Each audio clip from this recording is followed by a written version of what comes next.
E aí, galerinha, bom dia, boa tarde ou boa noite, seja lá a hora que você estiver ouvindo a esse episódio do nosso podcast, tudo bem? Bom, hoje eu e o meu amigo Lucas vamos conversar com vocês sobre o conteúdo da língua portuguesa que se chama Funções da Linguagem. Você aí que está prestes a fazer Enem, algum outro vestibular, concurso ou tá só estudando mesmo, fica ligadinho, pois esse assunto sempre cai em todo lugar. É isso mesmo, Ana. Funções da linguagem envolvem primordialmente a comunicação.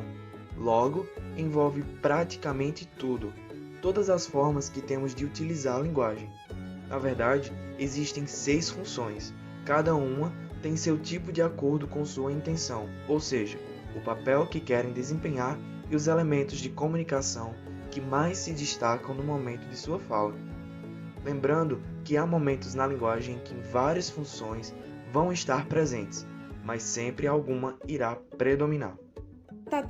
Mas espera aí. Todo mundo deve estar se perguntando agora, 6 funções, elementos da comunicação? Tá, mas o que é isso e como eu vou saber disso tudo? Bom, é para isso que vai servir esse podcast. Agora vamos passar pelos elementos de comunicação e logo em seguida dar uma explicação prévia de todas as funções da linguagem. Bom, primeiro, os elementos da comunicação. Em todos os atos comunicativos, que seriam a troca de informações, mensagens, onde estaria presente mais de uma pessoa e utilizando algum tipo de linguagem, podemos perceber a presença de 6 elementos: o emissor, o receptor, a mensagem, o canal, o código e o referente. Na ausência ou no mau uso de um desses elementos, a gente diz que houve um ruído na comunicação, o que significa dizer que ela não foi bem sucedida. Nesse sentido, é importante conhecermos os elementos e como eles são usados para que tenhamos uma comunicação de qualidade. Vamos lá! Nós teremos então o emissor ou locutor, que é quem elabora a mensagem, quem diz. Temos o receptor ou interlocutor, a quem a mensagem é dirigida ou por quem ela é captada. A mensagem, que é o texto verbal ou não verbal propriamente dito e a estrutura textual. O referente ou contexto, o assunto que perpassa o ato comunicativo. Canal ou veículo, o meio pelo qual a mensagem é difundida, divulgada, o seu veículo condutor. O código, a forma como a mensagem se organiza, que vai ser um conjunto de sinais organizados de maneira que tanto o locutor quanto o interlocutor conheçam e tenham acesso. Para melhor ilustrarmos esses elementos, tomemos como exemplos uma aula expositiva, ministrada por uma professora de língua portuguesa sobre esses elementos da comunicação. A locutora seria a professora, os interlocutores, os estudantes. A mensagem seria o texto verbal oral elaborado pela professora em seu ato de fala. O referente seria os elementos de comunicação, que seria o assunto da aula. O canal seria a voz da professora, impulsionada pelo ar que entra e sai dos seus pulmões, utilizando também todo o seu aparelho fonador. E o código seria a língua portuguesa. Isso, Ana. Agora que você já explanou os elementos de comunicação, é importante também dizer que os 6 elementos da comunicação vão recair sobre as 6 funções da linguagem, pois em cada função, um elemento da comunicação será mais utilizado ou valorizado. Vamos entender melhor agora que passamos por cada função e daremos os exemplos para vocês. Vamos começar com a função referencial. A função referencial, ou também chamada de denotativa, que é o emprego de palavras ou enunciado no seu sentido próprio, comum, habitual e preciso, ocorre quando o objetivo do emissor é traduzir a realidade visando a informação. Sua predominância atém-se a textos científicos, técnicos ou didáticos, alguns gêneros do cotidiano jornalístico, documentos oficiais e correspondências comerciais. Por exemplo, alguma notícia de jornal, uma reportagem, uma notificação no celular, um laudo médico, todo esse tipo de texto que se referencia a uma coisa da realidade, que faz referência a algo do cotidiano. Já a função emotiva, por exemplo, vai procurar refletir emoções, sentimentos e opiniões. Ela ocorre quando se destaca o emissor. Geralmente está escrito ou falado em primeira pessoa E tem sempre marcas de opinião, guardem isso, marcas de opinião. Ou seja, vai ter também um ar de subjetividade, pois trata do que o autor, né, o emissor está sentindo, pensando, tudo o que ele está querendo dizer. Então a gente pode encontrar isso em cenas de filmes, em poesias, poemas, em debates.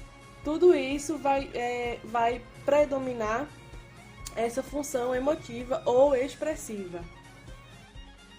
A outra função é a fática.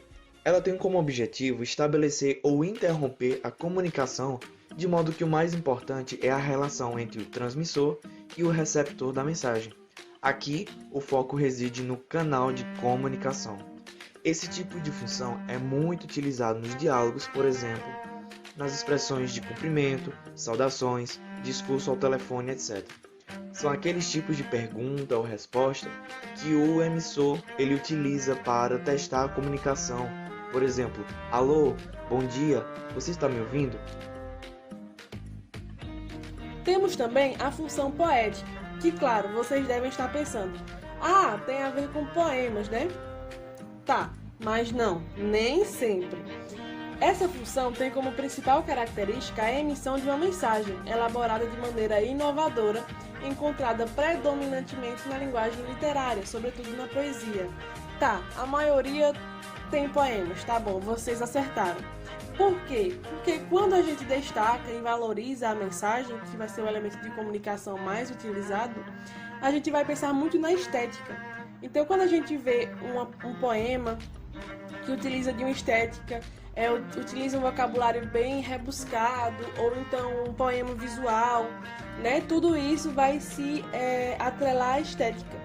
E quando se atrela à estética, quando vocês virem uma preocupação muito grande com a estética, lembre-se da função poética.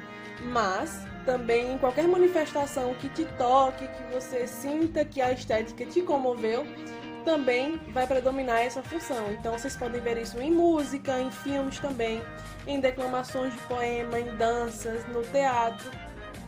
Isso. Agora, na função conativa ou apelativa, a ênfase da função está diretamente vinculada ao receptor, na qual o discurso visa persuadi-lo, conduzindo a assumir um determinado comportamento.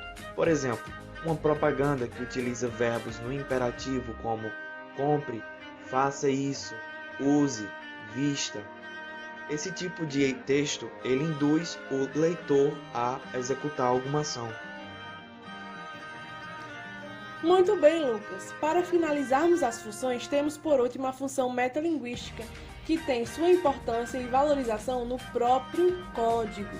O prefixo meta, dentre seus vários significados, tem também um que é reflexão sobre.